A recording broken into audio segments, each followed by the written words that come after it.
जीव आता है, मनुष्य आता है धराधाम पर जिंदगी जीता है वो किस किस प्रकार से जीता है कि एक कवि महाराज निकल रहे थे तो मंदिर की स्थापना हो रही थी, मंदिर बन रहा और देवालय पर 3 ही आदमी लगे हुए हैं बनाने के लिए। तीन आदमी लगे हुए हैं। तो कवि बोले कि इन 3 आदमियों की, मनुष्यों की मति जाननी चाहिए, इनकी क्या क्या मति है।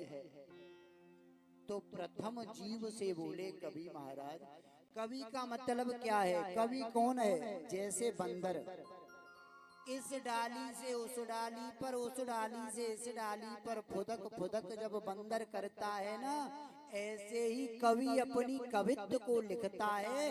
कहीं की बातें कहीं से, कहीं की बातें कहीं से उठाकर अपनी कविता लिख देता है। तो आज प्रेमी भक्तों, जब कवि महाराज जी ने कहा कि भाई आप क्या कर रहे हो, तो जो व्यक्ति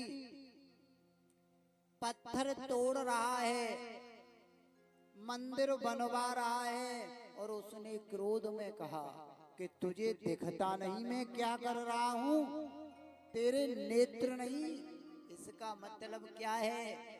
जिंदगी तो जी रहा है पर अकारणीय सर्प की भांति क्रोध को लेकर घूम रहा है।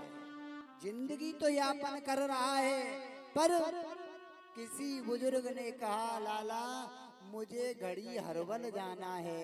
अरे बाबा तू अपनो काम कर, मैं तो वैसी परेशान हूं, चले जा, सीधी रास्ता है।